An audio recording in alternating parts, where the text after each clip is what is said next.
Los pueblos occidentales y muy específicamente aquellos países de la Europa mediterránea nos consideramos herederos directos del Imperio Romano, también de la cultura griega. Lo que muchas veces no pensamos, y también es cierto, y esto nos lo enseña Javier Fernández Aguado, es que también somos herederos de la cultura egipcia, una cultura cuyo imperio, su gran imperio, duró muchísimos, muchísimos siglos, y a través de la cual podemos aprender muchísimas cosas, por ejemplo, para lo que es la gestión de recursos humanos, la gestión de organizaciones o incluso el sistema político. Todo esto nos lo enseña Javier Fernández Aguado en un libro que se llama Egipto, Escuela de Directivos. Fernández Aguado es además socio fundador y presidente de Man Value y premio Peter Drucker. Y aparte, bueno, pues se ha organizado incluso un simposio internacional en su honor, donde vinieron 600 personas de todo el mundo, me ha comentado. Así que, bueno, pues bienvenido a Periodista Digital y vamos a hablar de este libro, de sus lecciones y, por cierto, citar que es autor también de otras obras como Roma, Escuela de Directivos o Claves del Management, obras que tenemos aquí y de alguna más, por cierto. Bienvenido. Muchas gracias. Muy buenas. Bueno, don Javier, en esta obra, como decíamos, se muestran lecciones de la historia de Egipto aplicables tanto a organizaciones privadas como a estados. Bueno, ¿los principios de organización, de dirección en general, son aplicables y son los mismos en organizaciones privadas y en organizaciones públicas? Bueno, no exactamente los mismos, pero sí en muchas ocasiones semejantes. En el fondo, las organizaciones están compuestas por personas y a veces nos olvidamos de este punto. Confiamos demasiado en la estructura y nos olvidamos de que el centro de las organizaciones es la persona, sea en el ámbito público o en el ámbito privado. Hay algunas diferencias obvias entre unas y otras, pero hay claves que son comunes independientemente de la época histórica e independientemente del sector del que hablemos. Sí. Bueno, hay quien dice que la historia se repite de forma constante y esto es algo que usted también nos enseña en este libro. Un libro, por cierto, hay que decir, escrito de forma muy amena que nos permite aprender mucho sobre Egipto, pero también, ¿por qué no?, de la organización en general y lecciones que podemos aplicarnos. En esta repetición de la historia, usted compara en diversas ocasiones la descentralización, muchas veces alocada, con caudillos, por llamarlo así, aunque usted no utiliza ese término, que toman el poder en regiones y que pasan además del gobierno central, del faraón, con las comunidades autónomas. Y bueno, igual que vemos que hay procesos paralelos en eso, ¿se puede aprender algo de Egipto para poner un poquito de orden en este sistema político español que cada día nos parece un poquito más alocado? Vamos a verla. En mi opinión, hay 4 formas de entender la historia. Hay el eterno pesimista, que considera que vamos siempre a peor, el optimista ciego, que considera que cada etapa es mejor que la anterior, luego está la visión hegeliana, la historia como ciclos que se repiten. Yo propongo otro modo de entender la historia, que es conceptualizarla como un muelle.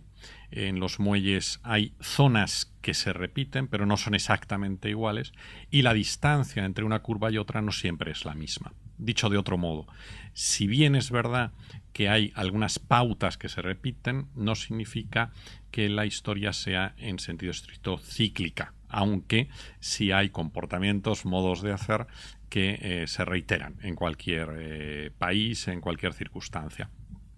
Egipto es una organización particularmente interesante porque es muy amplia en el tiempo. Se puede afirmar que comienza aproximadamente en torno al año 3200 a.C.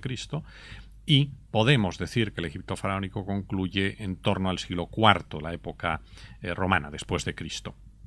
El imperio faraónico atraviesa desde su fundación por momentos de gloria, luego de crisis, es capaz de reinventarse, vuelve otra vez a entrar en crisis, se reinventa, es invadido, etc. Tiene multitud de enseñanzas para las organizaciones actuales, por la que usted me pregunta, fue la causa de una de las grandes crisis de Egipto, antes tanto del segundo como del tercer periodo intermedio, que es el nombre con el que se conoce a los periodos de las grandes crisis en el imperio faraónico. Allí no había comunidades autónomas, allí había nomas, pero el concepto era el mismo. No había presidentes de comunidades autónomas, pero el nombre no importa, se llamaban nomarcas. Efectivamente, las nomas pretendieron crear una estructura desproporcionada desde el punto de vista burocrático que no era sostenible por la economía egipcia y condujo a una crisis, a una recesión económica muy notable y que duró mucho tiempo. Fue preciso un ripensamento, digamos en italiano, de toda la estructura burocrática del país para volver a tener un país competitivo, tanto a nivel interno como internacional.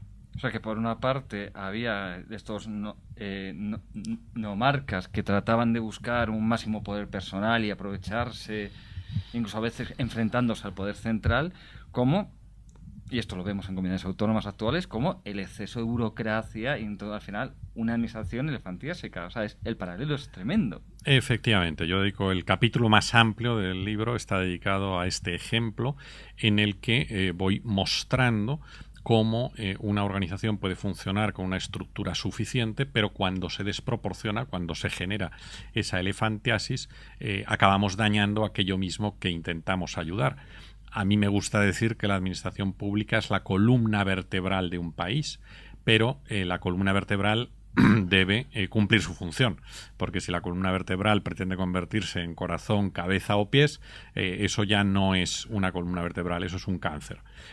Por tanto, la administración pública bien entendida es imprescindible, con ese concepto de servicio a la ciudadanía. Cuando la administración pública se desproporciona, se convierte en un virus peligroso para el propio país.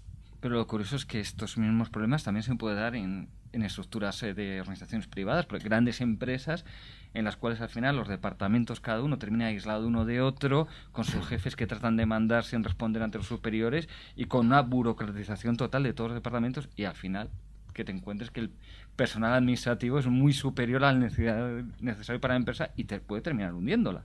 Sí, efectivamente. Lo que sucede es que las empresas privadas, las organizaciones privadas habitualmente tienen mayor capacidad de reacción, mayor flexibilidad y por tanto pueden readaptarse. Con una expresión que a mí no me gusta nada, se ha dicho que en esta época de crisis las empresas han perdido grasa. No me gusta nada la expresión porque comparar personas con grasa me parece profundamente inapropiado, pero sí es correcto decir que la competitividad se recupera cuando somos capaces de hacer más con menos gente. Y eso los egipcios supieron hacerlo en momentos determinados de su historia, y en otros cometieron el error de permitir esa elefantiasis que tanto les dañó. Y bueno, y seguimos con las comparaciones históricas con la administración, porque hay muchos puntos en común. Usted habla de los impuestos excesivos, cómo se iba sangrando al campesino, al comerciante. O sea, parece mentira, pero los egipcios inventaron el IVA, o sea, no lo llamaban así, pero ¿y cómo se iba? Incluso llegaba a ser más del 50%, por ejemplo, lo que producía un agricultor, o el concepto de que el Estado era el propietario de todo, y eso muchas veces los políticos parece que opinan eso. Sí, yo dedico un par de capítulos efectivamente al sistema impositivo egipcio. El equivalente al IRPF, es decir, la imposición directa, llegó en muchos momentos al 50%, pero no en una progresión, sino en una igualdad para todos, efectivamente. Ellos tenían un sistema impositivo basado en los denominados nilómetros, que medían el nivel que alcanzaba el Nilo. En función de ese nivel, que oscilaba entre los 90 y 95 metros, es muy bonito ver esos nilómetros. Yo, para escribir este libro, una de las cosas que he hecho ha sido viajar por Egipto y visitar muchos de los enclaves de los que hablo en esta obra.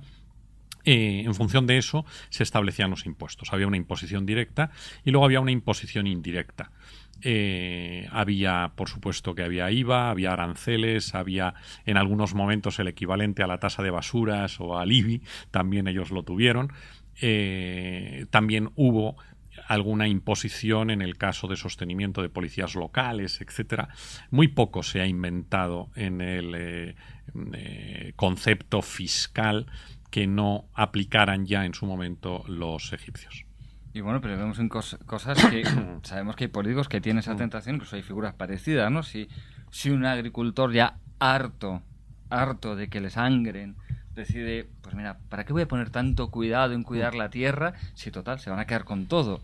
Entonces se larga o simplemente produce menos, de total, ¿para qué? Entonces llegaba el Estado y se lo quitaba todo y ponía un administrador público. Bueno, o sea, esto en realidad, estas cosas, no con las tierras, pero políticas de este tipo han existido, existen y hay quien pretende imponerlas todavía más fuerte. Sí, yo pienso que hay algunos errores conceptuales básicos en lo que es un Estado, lo que es un país, lo que es la libertad económica, que se reiteran a lo largo de la historia. Por pegar un salto en el tiempo, voy a poner un ejemplo de Roma. Cuando Julio César llega al poder, sobre todo en la última etapa, una cuestión que le preocupa mucho es el tema del subsidio de desempleo, que en aquel momento no se abonaba en sestercios, sino que se abonaba en comida. Él ordena un estudio para ver si es verdad que 1/3 de la población necesita subsidio. Y descubren que no, que hay 100 y pico mil personas en Roma, una capital de 1 millón de personas, que están abusando del subsidio público. Estos errores, ¿verdad?, dañan no solo a la economía en su globalidad, como a quien realmente necesita esa ayuda. Esos errores siguen subsistiendo. Desde luego, cuando uno analiza la historia desde el punto de vista económico, como yo vengo haciendo, en algunos libros, en Egipto, en Roma, también en Grecia, en un libro anterior, lo que se descubre es que lo que funciona mejor en economía es siempre la libertad. Los estados impositivos acaban siempre dañando mucho más que ayudando. Dicho de otro modo, la libertad es creativa, el exceso de seguridad acaba hundiendo los proyectos. Claro, porque usted incluso habla, y cuando habla de todo eso en el libro, también habla de Roma, pero incluso habla del Levítico, como dice, bueno, hay que dar una 10ª parte para que la viuda y el huérfano pueda alimentarse y tal. Pero claro, usted habla que a partir de eso hay gente que se lo toma como esto es un chollo. O sea, ya sea porque cree en ello o porque se quiere aprovechar, ¿no? El Estado me lo tiene que dar todo. Eso sigue ocurriendo. Claro, por olvidar lo que es el Estado. El Estado está compuesto por una administración pública. Yo digo que gran parte de la crisis en que nos encontramos hoy en día es por haber olvidado el latín. Si supiéramos latín no hubiéramos cometido tantos errores. La administración es una palabra cuyo origen etimológico es doble. Ad, una preposición que significa para, y ministro, ministras, ministrare significa servir. La administración pública es el conjunto de personas que optan por servir a los demás ciudadanos para que el Estado sea viable. Hay gente que en vez de servir a los ciudadanos lo que pretende es servirse de los ciudadanos. Este error conceptual es el gran problema que ha existido a lo largo de la historia y que hoy en día desafortunadamente también tenemos en bastantes casos. Y claro, incluso vemos que hay castas, en aquella época había castas elitistas, ya fuera en el clero, en los escribas, que lo que trataban era de mantenerse, y usted lo llega a compararlo con lo que ahora llaman las castas parasitarias.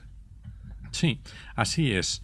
Uno de los capítulos lo dedico a una cuestión que, aunque hoy parece que tiene menos vigencia, pero la ha tenido hasta hace no mucho y en algunos países la sigue teniendo, que son los conflictos Iglesia-Estado.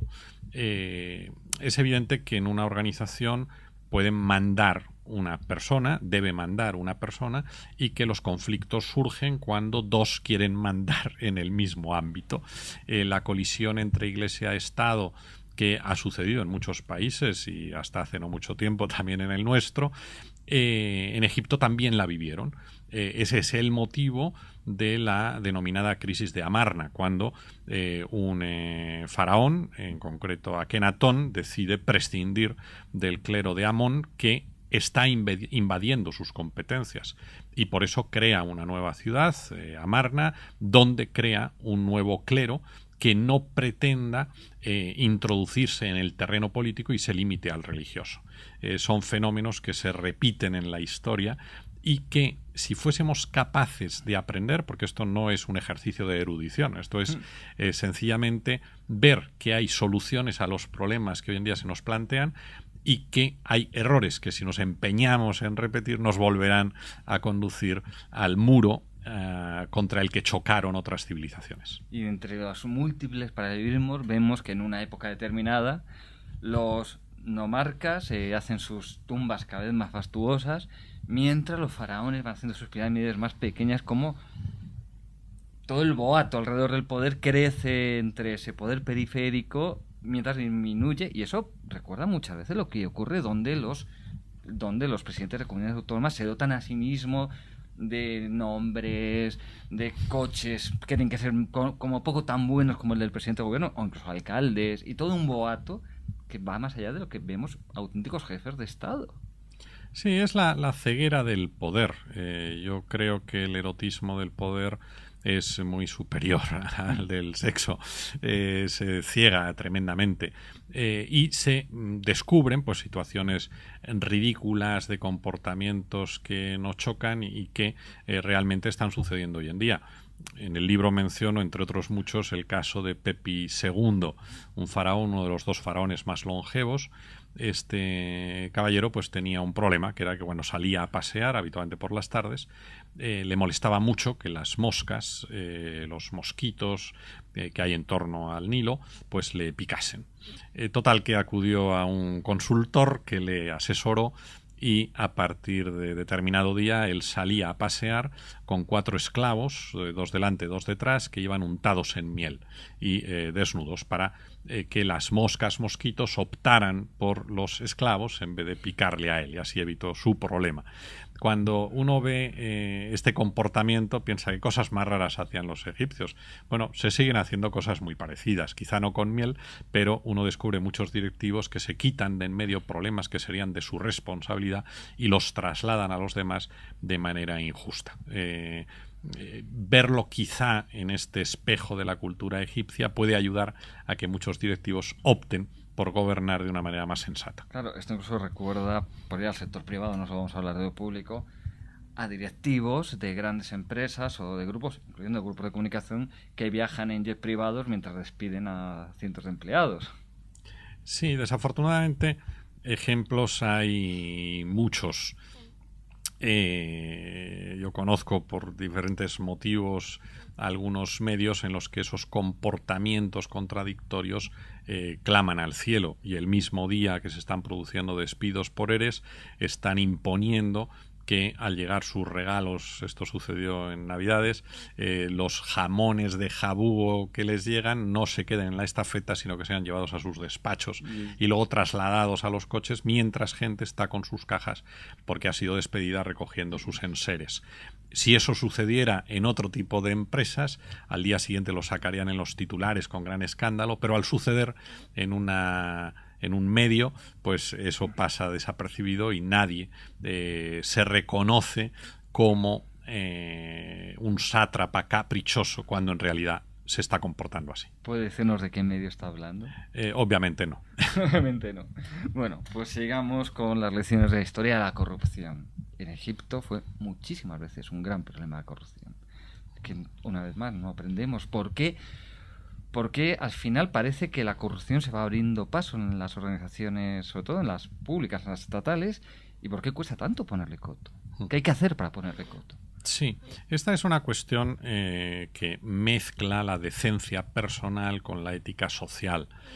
A veces olvidamos que tener bienes es algo bueno, por eso se llaman bienes, si no se diría esta persona tiene muchos males, ¿no? Se dice tiene muchos bienes porque es bueno tener bienes. Pero lo malo no es tener bienes lícitamente conseguidos. Lo malo es ser tenido por los bienes. Hay gente que se empeña en ser la más rica del cementerio. Y eso conduce a desastres porque los bienes son instrumentales. Hay gente que los convierte en objetivos finales y eso hace perder el norte. Cuando se pierde el norte en lo personal, se suele perder también en lo corporativo. Y entonces surge la corrupción. A mí me gusta decir que la corrupción no es otra cosa que el atajo que determinadas personas emplean por carencia técnica para llegar a objetivos que con el tiempo y el buen trabajo deberían alcanzar. Eso es la corrupción. En Egipto la tuvieron, y la tuvieron en el ámbito público y en el ámbito privado. es conocido. Yo en el libro explico ejemplos de corrupción en la construcción de las pirámides, en las construcciones de Saqqara, en el Valle de los Reyes, y pongo ejemplos de esa corrupción pública y privada. Pero tuvieron también la fortuna de contar con jueces y en algún caso con faraones que supieron atajar radicalmente la corrupción. A mí hay un ejemplo que me parece realmente luminoso, es el de Sauré. Sauré es un faraón que se encuentra en un momento determinado con una gran corrupción en el país y da una orden así de sencilla.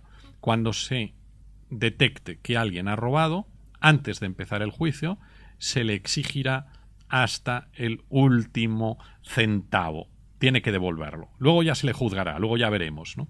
Cuando se vive así la recuperación de los caudales perdidos, la gente se lo piensa dos veces, a diferencia de lo que acaece en ocasiones hoy en día, que dice, bueno, pues a lo mejor estoy 3, 4 o 5 años en la cárcel, pero luego me encontraré con el dinero. Gravísimo error. Si hoy en día la gente se inspirara en el comportamiento de Sauré, creo que habría mucha menos corrupción pública y privada.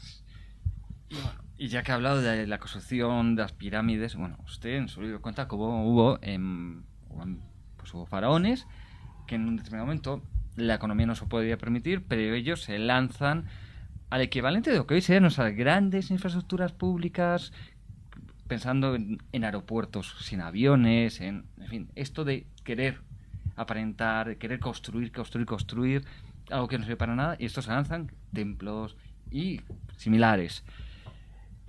Bueno, ¿hay algún por qué? Una vez más, ¿estamos ante otro paralelismo entre el antiguo Egipto y la España actual? Bueno, no solo la España actual.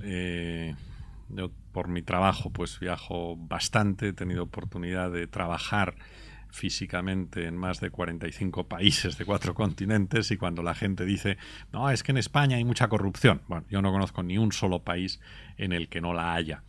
Lo que pasa es que efectivamente a cada uno nos duele más la corrupción que uno detecta cercana, porque es la que más nos afecta. En Egipto, obviamente, hubo comportamientos abusivos de determinados faraones que por lucimiento personal realizaron inversiones en infraestructuras perfectamente inútiles para el momento. Y es una pena, porque sin embargo la infraestructura útil es algo fantástico. Yo estoy convencido que la salida de la crisis, que cada vez se plantea como más cercana, en el caso de España y hablando del día de hoy, se deberá en buena medida a las infraestructuras útiles que se construyeron, y será retardada por aquellas otras que fueron estrictamente suntuarias y que han descapitalizado nuestro país. Y bueno, y un paralelismo más. De repente nos encontramos la memoria histórica. En Egipto nos encontramos con la memoria histórica que afecta, por supuesto, a Akenatón, que quizás es el caso más conocido, este faraón que se enfrentó con el clero y que después quisieron borrar su memoria, pero también Hatshepsut, la reina, que tratan de borrar porque a los que vinieron después eso de que hubiera habido una mujer en el trono como que no les hacía mucha gracia. Pero bueno, ¿qué pasa? ¿Que la memoria histórica nunca puede desarrollarse de un modo positivo? Sí, para cualquiera que haya visitado Egipto, es un tema recurrente cuando se descubre que hay cantidad de jeroglíficos dañados, y no lo han sido por los turistas actuales, lo fueron en el antiguo Egipto precisamente por aquellos que querían manipular la historia. La historia debería ser una ciencia con la que todos, digamos, respetásemos determinados comportamientos. Sin embargo, los políticos suelen emplearla como arma arrojadiza. Es algo parecido a lo que sucede con la ética. La ética es una ciencia artística que deberíamos cada uno de nosotros procurar vivir y ensalzar en los demás, no utilizarla como una piedra que lanzamos contra otros. La historia, desafortunadísimamente, es utilizada muchas veces hoy en día, y lo fue en Egipto, como arma arrojadiza para intentar acallar a los otros. El famoso y más tú o y más tus antecesores, sí, es un argumento triste, es el argumento ad hominem, es el argumento que no trata de reflexionar sobre la lógica de lo que el otro está diciendo, sino que trata de descalificar al otro. Por eso la manipulación de la memoria histórica a mí me parece algo triste, propio de gente mendaz que no respeta lo que los demás puedan pensar. Permítame un reto. Si tuviera que comparar a Rajoy con uno de los muchísimos faraones egipcios los que habla con su libro, ¿qué faraón sería y por qué? Es una pregunta realmente complicada. Bueno, cuando... si quiere, primero Rajoy y después Zapatero, por hablar de los dos últimos. Esa pregunta, cuando publiqué hace un año quizá, Roma, Escuela de Directivos, me la formularon. Es más fácil responderla con Roma, Escuela de Directivos, que con Egipto. Lo voy a hacer con Roma, si me lo permite. En Roma hay un faraón que es claramente parecido al señor Zapatero que usted mencionaba, que es César Octavio Augusto en su última época. César Octavio Augusto tuvo una primera época, una primera legislatura muy interesante. Él comienza a gobernar en el año 31 a.C., después de la Guerra Civil. Y deja el gobierno cuando muere, en el año 14 después de Cristo. Los últimos años son años en los que se empeña en su particular plan E, es decir, se empeña en transformar, y él lo dice literalmente, Roma de madera en piedra, pero es gasto suntuario, es gasto no rentable. En ese caso tuvo que venir Tiberio, en cuya primera legislatura fue capaz de reconducir la situación financiera. Luego la segunda parte del gobierno de Tiberio ojalá no lo tengamos que vivir, ¿verdad? Porque se le reconoce más por esa parte que por la primera, pero la primera parte fue muy sensata. Es un ejemplo que viene muy al caso. En el caso concreto de Egipto sería bastante más complicado el encasillar a estos dos políticos en uno de esos faraones, quizá porque la mayor parte de los faraones que yo he estudiado tienen un halo que va mucho más allá de determinados comportamientos puntuales en una fase de crisis. Y bueno, también le quería preguntar, vamos a hablar no solo de política, porque al final estamos hablando prácticamente de política, también vamos a hablar de gestión en general. Usted describe varios tipos de gestión posible, de dirección de personas, y pone ejemplos de los distintos faraones. Si vemos faraones que optan por el exceso de disciplina, por la vara, por el terror, casi, otros que son negociadores natos. ¿Cuál de estos modelos es el ideal para la gestión de una empresa y de una organización de cualquier tipo? Pues depende del momento histórico en el que se esté viviendo. Yo creo que hay algunos momentos en los que es necesario alguien autoritario, alguien que ponga orden. Ponían un ejemplo en Egipto, hay muchos en Egipto, ¿no? Pero ponían un ejemplo, sería lo que hizo Ramsés II. Ramsés II, cuando toma el poder, tiene un gran problema, que es que las fronteras están siendo permanentemente atacadas. Debo confesar que cuando estaba realizando este estudio, que me ha llevado casi 2 años,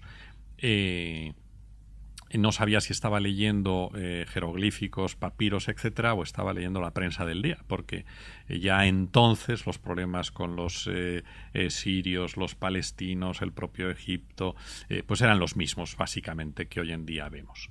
Bueno, el caso es que Ramsés II, cuando toma el poder, decide resolver un problema, que es el problema del permanente ataque de los hititas. Y él toma unas medidas que son claramente autoritarias. Ramsés II crea un nuevo ejército, además de los 4 ya existentes, crea el ejército de Seth, convoca una nueva milicia, toma la iniciativa. Bueno, pues en ese momento era lo que hacía falta. No todo momento puede ser de complacencia, de escucha, no, hay momentos en los que hay que tomar decisiones. Y Ramsés II y muchos otros, porque Keops también lo hizo, supieron tomar las riendas. Lo que sucede es que los comportamientos autoritarios tienen un límite temporal. Ese límite temporal debería dar paso siempre a escuchar a la gente, porque en el fondo el gobernante, el directivo del ámbito público o privado debería estar pensando en que su organización es una compañía y acudo de nuevo a la etimología latina, una compañía es el lugar en el que cum panis, es decir, es el lugar en el que se comparte el pan. No es un lugar en el que yo me como el pan y reparto mendrugos, como algunos directivos entienden, o al revés, algunos sindicalistas consideran que los mendrugos deben ser para los demás y el pan fresco para ellos, porque de todo hay. No, es el lugar donde se comparte el pan. Y hay dirigentes que saben hacerlo porque tienen autoritas suficiente y hay otros que desafortunadamente no saben comportarse de ese modo. Lo que sí que vemos una constante en la historia es el dirigente que tiende a despreciar y a maltratar a quien está a su cargo. Bueno, se hablaba de los 4 esclavos con la miel, qué mejor ejemplo que ese, ¿no? ¿Por qué ese empeño de una fórmula que siempre termina saliendo mal? Bueno, gracias a Dios no siempre es así. Yo conozco muchos directivos, sí, hombre, realmente hay muchos que no, pero que actúan de otro modo, y en el caso tanto de Roma como de Grecia como de Egipto hay multitud de ejemplos de comportamientos correctos. Pero es innegable que el poder tiene esa capacidad de ceguera, no me refiero a la ceguera física, yo conozco ciegos que ven muchísimo más que videntes, y me refiero a esa ceguera psicológica de no entender que los demás son personas que deben ser tratadas como tales, y cuando alguien pierde ese norte, en el fondo se está perdiendo a sí mismo. Cada persona, sea o no directivo, nos autoconstruimos o nos autodestruimos. Y nos autoconstruimos en la medida en que permitimos y contribuimos a que otras personas se desarrollen. También encontramos en el libro referencias a la educación, tanto como sistema general como a la formación. O sea, habla de la formación como los escribas procuraban que sus hijos fueran escribas para que tuvieran una buena formación. Empezaban a los 10 años y después había algunos escribas que seguían estudiando para llegar a ser médico y otras profesiones. Entonces vemos que la formación era súper importante en aquella época. ¿Cuáles son, digamos, qué podríamos aprender de la importancia que se ha dado a la educación y la formación de entonces?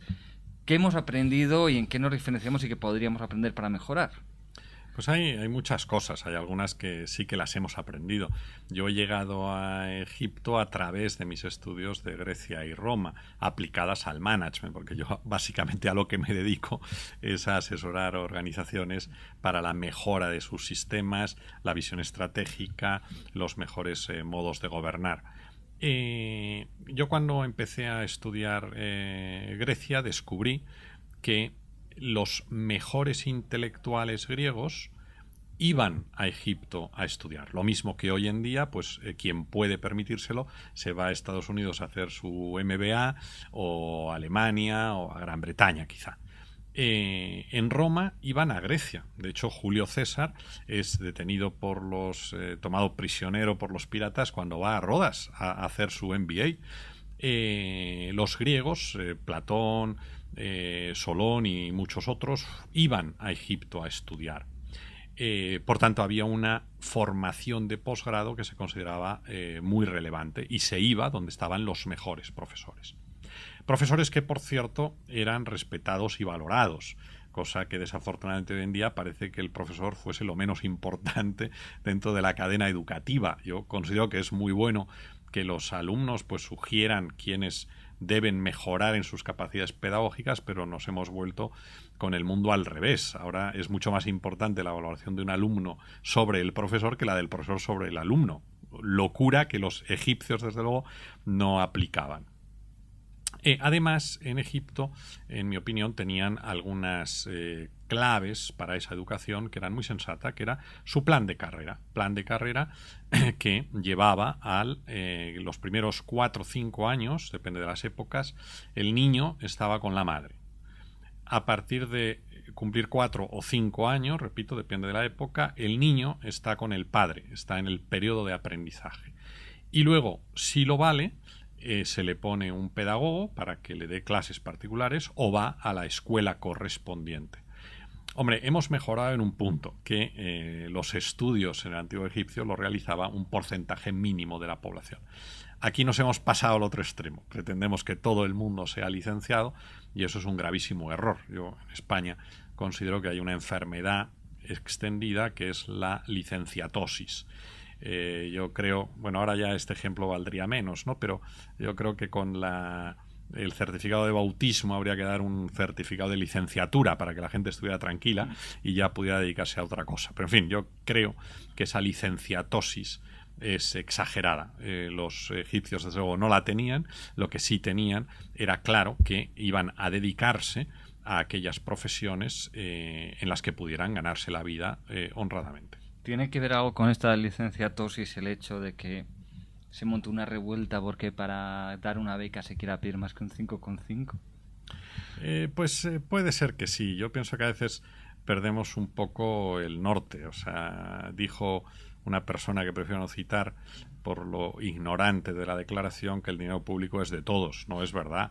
O mejor dicho, decía que era de nadie. Como Sí, si fuera, bueno, el dinero público no, el dinero público es nuestro, porque quienes pagamos impuestos, pues es nuestro dinero, que se tiene que dedicar a cosas que sean realmente útiles para la sociedad. A esta persona, si le ponemos delante de la palabra camarada, las siglas que quedarían serían CCCP, diciendo sus dos apellidos. Pues yo creo que evidentemente hay que ayudar a las personas que tienen potencialidad, hay que ayudar a las personas que tienen necesidad, pero a lo que no hay que ayudar es al perezoso, al vago, al caradura, porque al final estamos subvencionando en ocasiones circunstancias y comportamientos que son injustos. Quien trabaja y lo necesita, evidentemente hay que procurar ayudarle, pero a quien no se lo merece, ¿por qué hay que ayudarle? No tiene ninguna lógica. Una vez más volvemos a estos que pretenden vivir a costa del Estado, ya sea de un modo o de otro. Bueno, pues nada, solo nos resta darle las gracias por haber venido, ilustrarnos sobre Egipto, las lecciones que podemos aprender de Egipto, también de Roma, al final nos ha hablado, y sobre muchísimas cosas. Así que muchísimas gracias por haber venido a Periodista Digital. Pues muchas gracias a ustedes.